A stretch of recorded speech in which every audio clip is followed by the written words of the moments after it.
Fala galera, com time reserva, Palmeiras perde no Sul e vê título brasileiro mais longe. Já o Flamengo empata no fim e fica mais próximo do título. Vamos acompanhar aí a turma do Troca de Passes analisando estes jogos. Vamos ver, né? Mas somando aqui, ali e tal, e a situação é a seguinte: o Cruzeiro, se conseguir vencer o seu jogo contra o Ceará no Castelão, no sábado, ele ultrapassa o Palmeiras e vira o segundo colocado, chega a 71 pontos. Portanto, matematicamente, ainda vivo na disputa pelo título. Não, Mansur? Boa noite. Boa noite, Felipe. Boa noite. Alex, todo mundo que assiste o Troca. Se o Palmeiras está vivo, o Cruzeiro precisa estar agora. Até porque é muito curioso, né? Porque quando com o Palmeiras perdendo, na hora que o Bruno Henrique empata o jogo, a primeira sensação de todo mundo estar olhando a rodada, bom, a diferença aumentou.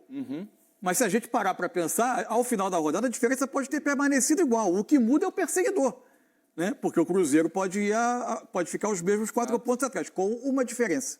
O Cruzeiro não tem tem um número de vitórias inferior aos dois, né?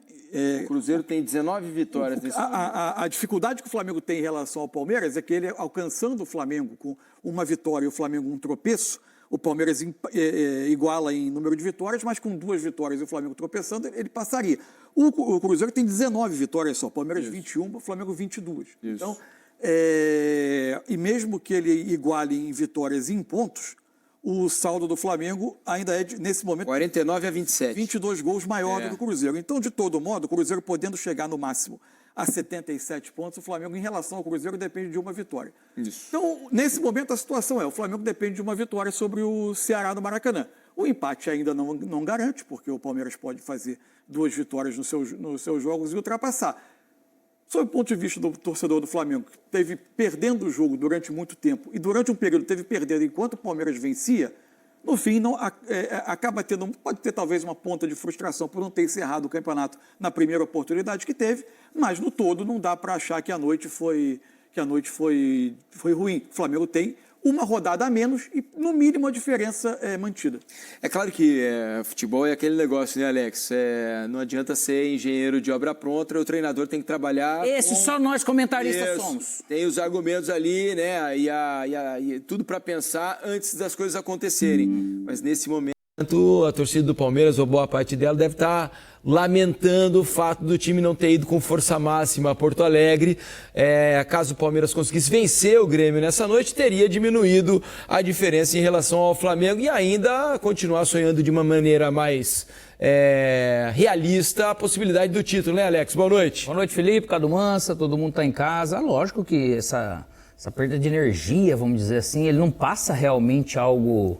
de confiança no momento, porque o futebol você vai do momento. Lógico que é um jogo diferente, você vai canalizar energia diferente, foco diferente, mas esse recorte final realmente acaba preocupando o torcedor do Palmeiras, que vinha muito mais animado, na verdade, né? Não só pela possibilidade do título, mas como está jogando, como está disperso, como está falhando, né? E isso para você jogar contra um Flamengo numa final de um jogo só, onde tudo pode acontecer, mas o momento do Flamengo ele é melhor e por isso o torcedor do Palmeiras fica preocupado. É isso, e agora quem fica mais preocupado é o Ceará, né, por exemplo, porque vai jogar no Maracanã contra o Flamengo, ainda precisando de pontos para se livrar do rebaixamento. Poderia, se o Flamengo... Antes com o Cruzeiro. Sim, se ele conseguir vencer o Cruzeiro, ok. Se não, ele vai para o Maracanã num jogo duríssimo contra o Flamengo. O Flamengo poderia já ter conquistado o título e fazer esse jogo um pouco menos difícil, mas vai com o Flamengo dependendo de uma vitória sobre ele. Por outro lado, é um alento a quem está perseguindo o Flamengo e depende do tropeço, que vai ter um adversário jogando o seu destino no campeonato também, o que tende a tornar o jogo muito verdade. duro. Então, vamos voltar à Arena do Grêmio, lá Felipe Anderson e William falarem, a gente mostra para vocês. Hoje nós entramos com força para ganhar, comandamos o primeiro tempo, trabalhamos muita bola, criamos muita chance e um vacilo nosso de equipe ali, concedemos os gols e infelizmente isso nos prejudica na caminhada no Campeonato Brasileiro. Queríamos muito vencer, trabalhamos muito, todos os jogadores muito focados, com sede de vitória para diminuir a distância de pontos, mas infelizmente hoje não conseguimos. Mas agora é nos tranquilizar, porque temos um jogo mais importante do ano, daqui a alguns dias, então temos que pegar as coisas boas e as coisas ruins servir de lição já para o próximo jogo. São 5 jogos no Campeonato Brasileiro sem vencer. Como é que vocês fazem para virar a chave agora, pensando em outro campeonato que vocês têm uma final tão importante para decidir em apenas uma partida? Não, nós sabemos que nós já tivemos muitos altos e baixos durante a temporada. É uma maratona muito longa, o futebol brasileiro. Nós estamos preparados para isso. Infelizmente, não saiu da forma planejada, né? Esses jogos sem somar pontos como queríamos, mas é seguir e temos um jogo aí importante para fazer história. Eu acho que primeiramente agradecer a Deus por essa vitória, pelo gol, por voltar a jogar futebol. Fiquei 6 semanas sem jogar, acho que mais, quase 2 meses. E é muito ruim, nós que gostamos de jogar, queremos sempre estar em campo jogando, desfrutando. E hoje pude voltar e ajudar o Grêmio com essa vitória. Falando sobre o jogo, no primeiro tempo a gente estava com muita dificuldade, o Palmeiras estava bem encaixado na marcação. E nós também, sem a bola, a gente não estava conseguindo encaixar a marcação. No segundo tempo nós mudamos as posições ali, não digo os jogadores, mas as posições ali dentro de campo e conseguimos encaixar um pouco mais a marcação e também com a bola conseguimos criar muitas jogadas. Então acho que a equipe toda está de parabéns pela luta, pela entrega e foram 3 pontos importantíssimos para nós. Agora o Grêmio passa a ocupar a primeira página da tabela de classificação. Faltam aí para vocês 2 rodadas. Dá para vislumbrar o que ali na frente? Cara, acho que o principal objetivo era, nesse momento, era se livrar daquela zona ali o mais rápido possível. E agora, vamos olhar para cima, né? Temos 2 jogos aí. Creio que nós podemos fazer 6 pontos. E depois, no final do campeonato, a gente vê qual a posição que a gente vai terminar o campeonato. Você jogou 3 partidas, teve a lesão, 59 dias parado, voltou, 4º jogo e marca o seu primeiro gol. O que representa tudo isso que aconteceu para ti hoje? Eu fico muito feliz, glorifico a Deus por isso. Foi um tempo difícil para mim, ficar sem jogar futebol, como eu falei. Uma lesão, eu sou um jogador que nunca fui de ter lesões, né? E sem dúvida nenhuma foi um tempo difícil, mas graças a Deus continuei trabalhando, focando na recuperação. E hoje pude voltar a jogar futebol e fazer o que eu mais gosto, né? E esse gol é importantíssimo, é claro. Tá aí o William, né? Grande jogador, falando ao final da partida, retornou hoje, marcou o gol de pênalti e ajudou o Grêmio a vencer pelo placar de 3-2. Vamos voltar a Belo Horizonte, para a Arena MRV. Lá estão Eric Faria, Luiz Carlos Júnior e Richarlison para a gente conversar um pouco mais sobre esse empate que deixou o Flamengo mais líder, né? Nesse momento, são 5 pontos de vantagem em relação ao Palmeiras, mas perdeu a oportunidade de matar a competição e já garantir o caneco. Tudo bem, meus amigos? Bem-vindos ao Troca de Passes, Luiz. Fala, Diniz. Alô, Cadu, Mansa. Fala, Alex. É isso aí. Tudo certo, Ninguém Luiz? se manifesta. Não, deram tchau. Fiz uma manifestação efusiva aqui, ninguém se manifestou. E aí, o Flamengo perdeu a oportunidade, né? Claro que é difícil você se manter concentrado, porque tem uma decisão no sábado.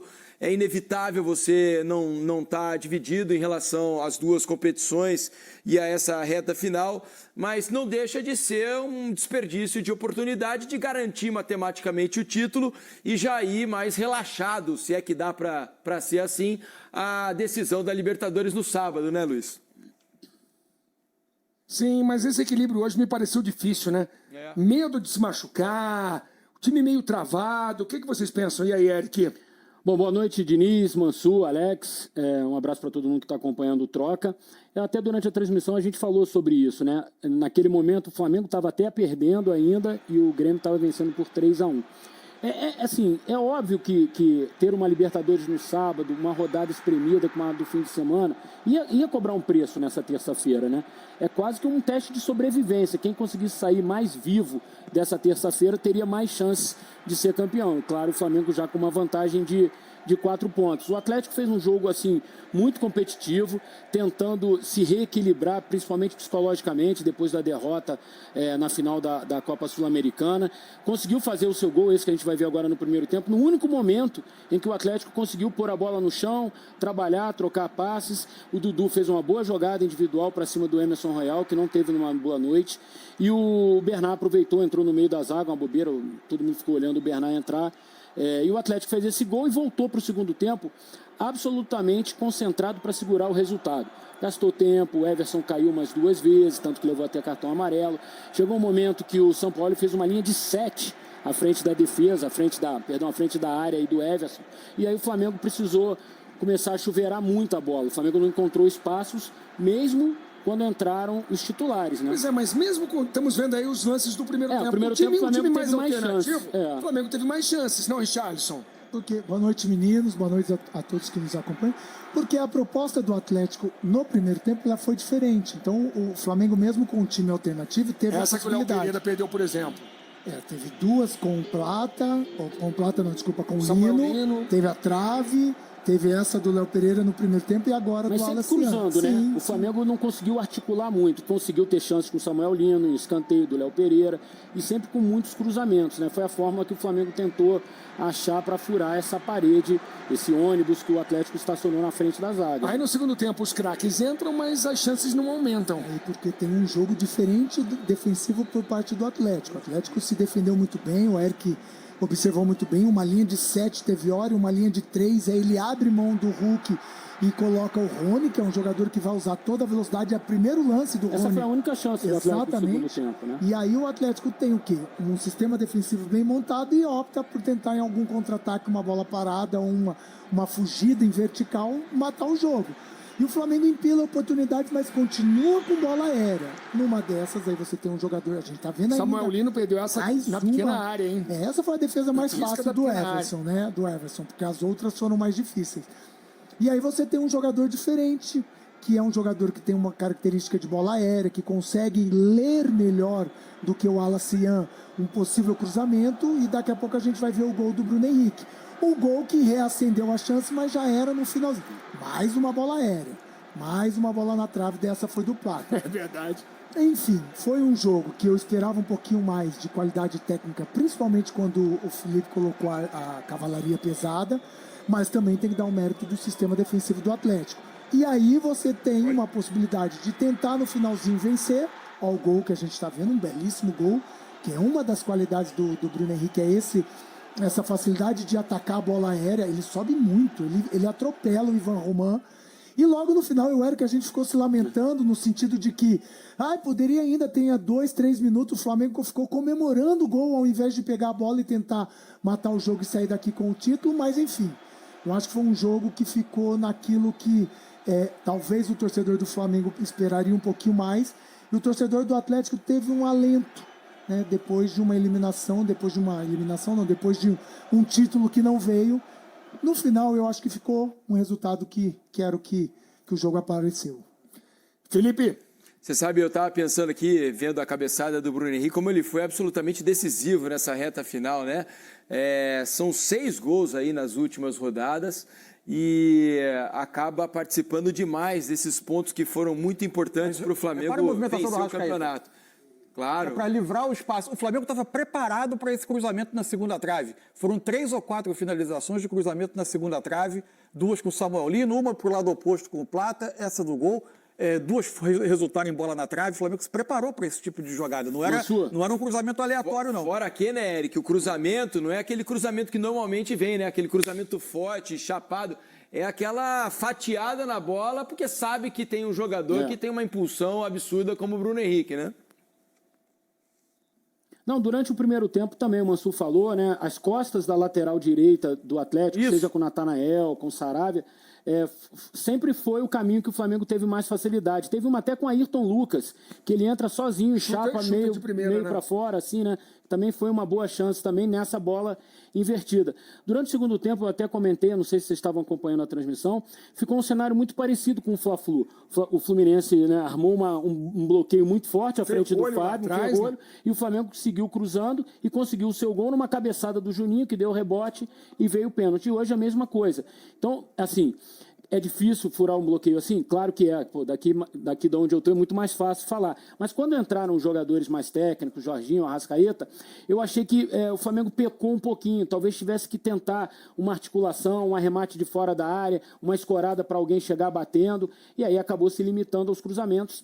Deu certo. O Flamengo buscou o empate, conseguiu sair daqui de Belo Horizonte sem perder. E eu acho que esse ponto, eu não sei se vocês concordam comigo, ele tem um efeito muito mais psicológico, pensando no sábado, do que propriamente na tabela, porque o Flamengo vai precisar continuar ganhando do Ceará. Assim, não é que esse empate deu a chance de você empatar com o Ceará. Você vai precisar ganhar do Ceará da mesma forma se tivesse perdido, né? A questão é... Com 2 empates, o Flamengo é campeão. Isso, que como o Cruzeiro pode vencer o Ceará e ultrapassar o Palmeiras em um ponto, apenas um empate contra o Ceará não basta. O Flamengo precisaria de mais um ponto. Então ele precisaria empatar com o Ceará e depois empatar na última rodada para ser campeão. Ou, obviamente, vencer um dos 2 jogos para garantir matematicamente o título, além de que os rivais podem tropeçar, né? Isso, eventualmente, facilitaria sem precisar de qualquer outro resultado, né? Isso, exatamente. Agora, de bom, além de ter aumentado a vantagem em relação ao Palmeiras, é que ninguém se machucou, né? Pensando no sábado, o Felipe conseguiu poupar alguns jogadores, colocar alguns titulares por menos minutos em campo, manter todo mundo em atividade e agora levar todo mundo com mais ou menos caixa cheia, né? Tanque cheio para o jogo de sábado. Richarlison, isso é importante para garantir todo mundo bem para a final contra o Palmeiras.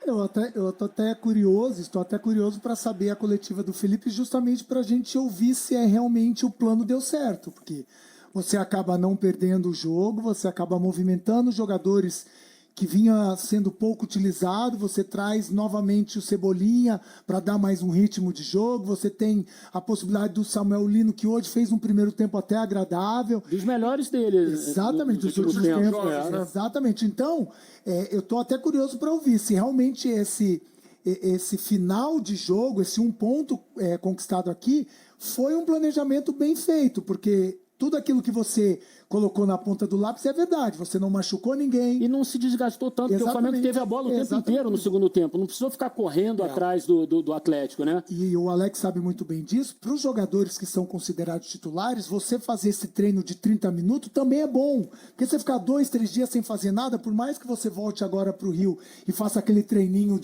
com reserva ou com os meninos sub-20, não é a mesma coisa do que um jogo valendo.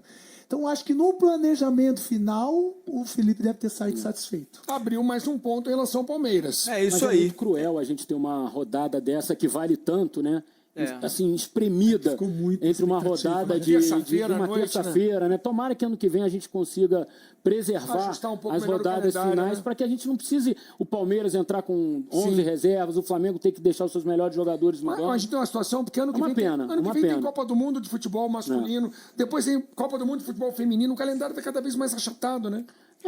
Questão de você tem que tirar esse elefante da sala. Tem que arrumar um espaço maior para o elefante. Pelo menos diminuíram os estaduais, né? O elefante, então tem que arrumar um espaço maior para o elefante. Oi, Diniz, desculpa. Pelo menos diminuíram os estaduais um pouco, que já ajuda um pouco a desinchar o calendário, né? Deixa eu agradecer, meus amigos, porque a Abel Ferreira já está falando. Valeu, Luiz, Eric. Alegre a gente mostra para vocês aqui no Troca. Tinha ficado 3-3. O que eu posso dizer? Tu não podes cometer um penalti daqueles. Não podes cometer um penalti daqueles. Não podes, mesmo quando estamos a perder 2-1, falhar um golo debaixo da baliza, como o Facundo falhou. Não podes. A este nível, esse tipo de erros pagam-se muito caros, mas acho que no final o nosso adversário criou mais pelos nossos erros do que propriamente pelo volume que eles tiveram. Ainda conseguimos empatar o jogo. Gostava de entender porque é que o meu jogador foi expulso. Pelo menos as regras dizem que o jogador não deve ser penalizado 2 vezes, ou a equipa não deve ser penalizada 2 vezes, mas enfim, foi o que foi. Boa noite, Abel aqui, lado direito, Leonardo Som, da Rádio Bandeirantes.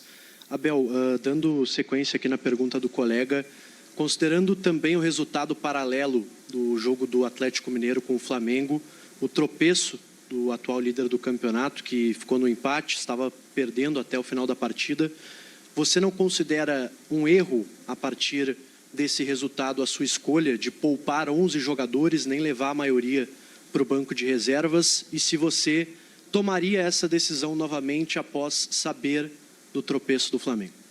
O se não existe. Eu não vivo com ses. Não entendia sobre isso. Eu não vivo com os ses. O que eu te posso dizer é que, falando sobre isso e sobre as minhas decisões, depois do jogo contra o São Paulo, depois de estarmos a ganhar 2-0 e termos virado o jogo para 3-2, muita coisa mudou. E se aquele penalti tivesse sido marcado, o nosso goleiro ia defender e nós íamos virar para 3-2 e não tinha acontecido tudo o que aconteceu até agora. E se? Bem? Abel, boa noite. Vitória Nascimento, da Rádio Gaúcha. Com esse resultado, né, o sonho do brasileiro ainda não acabou, mas ficou muito mais difícil. Como que tu vai trabalhar o mental dos jogadores para que a final da Libertadores não seja um peso grande, já que foi o título que está mais perto de ser conquistado? Não, peso, assim, uma coisa é o futebol brasileiro, é competição, o Brasileirão, é tudo aquilo que se passa nesta competição. Outra coisa é a Libertadores. São campeonatos completamente diferentes, com gestões completamente diferentes. É a Conmebol que organiza, é a Conmebol que decide tudo.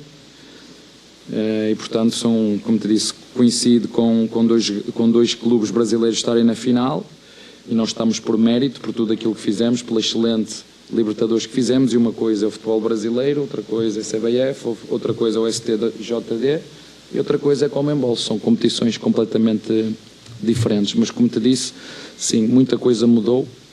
Depois do jogo de São Paulo, muita coisa mudou, e isso é bem visível, não é? Hoje o árbitro não tem dúvidas nenhumas em marcar os 2 penaltis. A primeira falta que há à entrada da área do jogo é um claro amarelo. Eu estou a falar com o quarto árbitro, ele disse, não entendo porque o quarto não dá amarelo. Primeira falta que há do jogo, a entrada da área, que é o Filipe que bate. Se a falta é clara para amarelo, ele não dá amarelo. É clara. Se vocês verem a minha imagem e eu ir falar com o árbitro, com o quarto árbitro, conseguem-me explicar porque é que não é amarelo, uma falta perigosa à entrada da área, porque é que ele não dá amarelo? Portanto, muita responsabilidade nossa também por erros que cometemos, e pronto, e é isso. Quando chegar agora a final sábado da Libertadores, não gostaria nada de ter este jogo a meio, mas como eu disse ao teu colega no início do jogo, alguns diretores de alguns clubes europeus me ligaram surpreendidos, que não sabiam que havia um jogo a meio da semana, e que no final tínhamos só a maior competição da América do Sul e que alguém tinha marcado jogos. Portanto, é o que é, e nós temos que a preparar. E como te disse, eu não vivo de ses. A minha função não é fazer perguntas, e elas são todas legítimas, mas eu também não vivo de ses. E se, como disse ao teu colega, né? E se esse penalti tivesse sido marcado, né? O jogo tinha ficado 3-3, né? Ou tinha ficado 4-3. Mas a que é verdade é que depois desse penalti muita coisa mudou. Nomeadamente o árbitro dessa competição ficou pendurado não sei quantos meses. Será que os outros árbitros não ficaram com medo de apeitar, por exemplo, o penalti que houve no Maracanã? Se nós compararmos o penalti que houve com o Maracanã com o Arrascaeta em casa do Palmeiras na primeira volta, será que há muita diferença? Será que há diferença naquela bola que bateu no jogador do Vitória, que ele corta? Nem ao VAR foi ver. Portanto, será que os árbitros não ficaram todos com medo que a CBF os castigasse e que a seguir o SJD ainda lhes fosse dar mais não sei quantos dias de castigo, coisa que eu nunca tinha visto em 5 anos aqui no Brasil? mas uma coisa, como eu disse, uma coisa é competições que são organizadas para a CBF, outra coisa são competições que são organizadas para a Conmebol. Temos a final da Libertadores para disputar com todo o mérito, chegamos, é um jogo que todos os jogadores sonham jogar, eu estou grato. O Palmeiras tem 7 participações na Libertadores, nós conseguimos chegar a 3 e sábado temos aí uma oportunidade de todos para lutar por um título. Portanto, é preciso lá estar, é preciso chegar, e nós chegamos e vamos fazer tudo o que nós conseguirmos para vencê-lo. Está bem?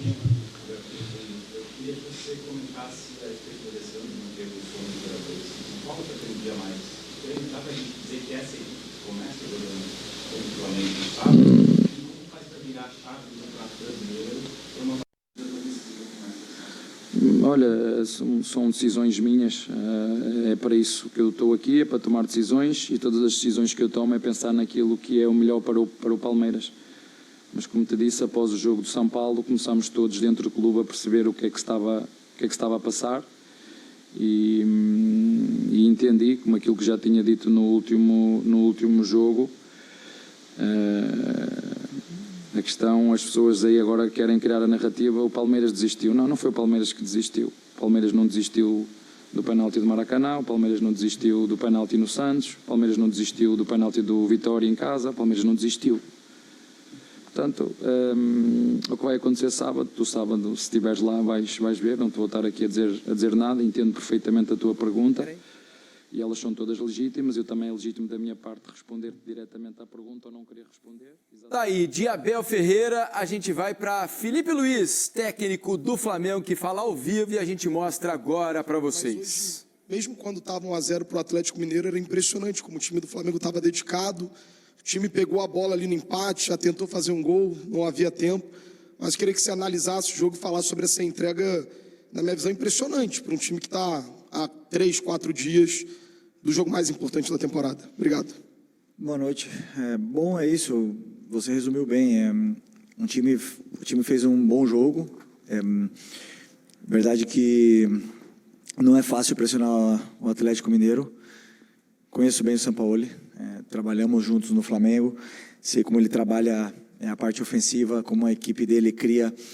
E é muito difícil tirar a bola do Atlético. É verdade que eles vêm de jogar uma prorrogação, mas meus jogadores estão com muita confiança, estão num grande momento e queríamos, de qualquer maneira, tentar vencer esse jogo que era muito importante para a gente. Com um erro nosso, eles fizeram um gol e a partir daí tudo ficou muito mais difícil, né? Fizemos chances e a bola, daqueles dias que a bola não quer entrar, então eu como treinador, eu acredito que o time encontrou os espaços, encontrou as vantagens, conseguiu gerar perigo. Os jogadores tentaram em todo momento, furar essa defesa em bloco baixo do Atlético Mineiro, que tem, na verdade, jogadores qualificados, tem grandes zagueiros e grandes jogadores. E no final a trave impediu, né? Então empatamos o jogo no final, não foi suficiente para vencer, mas bom, pelo menos vi essa entrega, esse esforço dos meus jogadores e uma boa atuação. Felipe, aqui, boa noite. Queria saber se vocês estavam acompanhando o jogo lá no Sul, o placar, se isso chegava para vocês ali no banco, se era passado para os jogadores, e também o momento da noite que o Palmeiras saiu atrás, depois teve a virada do Grêmio, como estava o emocional do time nessa noite? Não sabia, como eu falei antes do jogo, não nos importamos com o que acontece do outro lado, nós só dependemos da gente. Os torcedores gritaram em algum momento, todo mundo imagina que pode ter sido o gol do Grêmio, mas nós só dependemos de nós mesmos e não dependemos dos outros. Então, esse era o foco e o que eu tentei passar para os jogadores, que eles estivessem em todo momento com a cabeça dentro do campo. Felipe, aqui Luiz Assado GE, você sempre falou muito de um dia após o outro, né? E agora finalmente vai poder pensar na final da Libertadores, projetar essa partida. Queria saber o que você tirou de lição, principalmente de hoje, mas também nos últimos jogos, né? Porque foi uma derrota para o Fluminense, depois uma partida boa contra o Bragantino, agora você elogiou o time também. E uma segunda pergunta, qual é o peso de recuperar um jogador como o Bruno Henrique nessa reta final de temporada, né? Ele vem sendo muito decisivo e hoje foi de novo. Obrigada. O time vem fazendo um campeonato de uma forma impecável, na minha opinião. Claro que existem jogos ruins dentro de uma maratona de jogos, onde não temos descanso, mas aí eu tenho um elenco muito qualificado, um elenco muito forte, onde me permite fazer trocas e lutar por essas competições, né? Brigar por essas competições. O Bruno, eu sempre acreditei nele, ele sempre acreditou nele. Muitas vezes as fases do jogador, elas geram dúvidas ao torcedor, à imprensa, mas eu nunca deixei de acreditar. É um jogador determinante, é um histórico desse clube, está num grande momento físico e mental e chega talvez no seu melhor momento para a grande final. Felipe, Carlos Alberto Vieira, do Jogada 10. Eu queria que você fizesse a análise da atuação do Emerson Royal, que, para a opinião da torcida, estava destoando do restante do time. Bom, na fase ofensiva, não tinha muita facilidade, porque o Atlético defende com linha de 5, o Arana encurtava bem a posição dele, eu tentei ajustar em algum momento para tentar dar um pouco mais de tempo para ele jogar, e na fase defensiva, algumas vezes ele sofreu. Isso nós temos que melhorar, ele tem que evoluir. Na fase defensiva, que para mim é o número 1 para um lateral, é ele defender bem. E ele tem que evoluir nesse aspecto, e para isso esse é o meu trabalho, fazer ele crescer dentro do que é essa individualidade dele. Felipe aqui, boa noite. Havia muita especulação sobre qual time e quais jogadores você colocaria em campo hoje. E a gente vê, num determinado momento do jogo, você colocar jogadores, por exemplo, como Jorginho e Arrascaeta, que são jogadores principais ali na coluna dorsal da sua equipe. Você conversou com esses jogadores e eles meio que pediram para entrar nesse jogo, falaram, pode contar comigo, mesmo no risco de um gramado sintético, mesmo no risco de uma partida que é muito pegada sempre contra o Atlético Mineiro, eles se anteciparam a você e se colocaram à disposição para essa partida, ou foi você mesmo que decidiu e eles foram entrar? Obrigado. Todos os jogadores, durante a semana, eu converso com eles pessoalmente. Depois temos toda a equipe que analisa como eles estão no nível de recuperação. Todos eles se colocaram à disposição para começar o jogo de hoje. E todos eles estavam focados no que era a partida de hoje, para tentar vencer. E sabemos da importância que era tentar vencer esse jogo. Mas eu sabia também que tem alguns jogadores que recuperam mal. O Jorginho vem de uma lesão, de ficar quase um mês fora, jogou o primeiro jogo de titular no jogo anterior, não era recomendado e existia um alto risco se ele começasse o jogo. Varela, Alexandro e Arrasca, Bruno, todos eles, com a mesma recomendação de não começarem e sim entrar. Poderiam entrar até mesmo porque, se eles não tivessem jogado hoje, teriam treinado uma carga muito parecida com o que foi o jogo de hoje. O Grêmio encarou um Palmeiras cheio de reservas e não perdeu a chance de triunfar dentro de casa, em resultado que o tirou das proximidades da zona do rebaixamento e agora o faz sonhar com uma vaga na Conmebol Libertadores. Com uma vitória por 3-2, o tricolor chegou aos 46 pontos e prejudicou o Verdão na briga pelo título. Estacionado nos 70 pontos, o time de Abel Ferreira viu a diferença para o Flamengo subir para 5 pontos, já que o rubro-negro empatou com o Atlético Mineiro por 1-1 em Minas Gerais. Os gols do Grêmio saíram com Amuzu, Carlos Vinícius e William. Os do Palmeiras foram feitos por Facundo Torres e Benedetti. Ainda dá para o Palmeiras? Palmeiras e Flamengo disputam a final da Libertadores no próximo sábado, no Peru. Na volta ao Brasil, os dois times jogam na quarta-feira, às 21h30. O Palmeiras visita o Atlético Mineiro na Arena MRV, enquanto o Flamengo recebe o Ceará no Maracanã. Para o Palmeiras ser campeão, precisa vencer suas 2 últimas partidas e torcer para que o time rubro-negro some no máximo 1 ponto em 2 jogos, o que faria o time paulista empatar em pontos, mas terminar na frente por acabar com uma vitória a mais que o rival.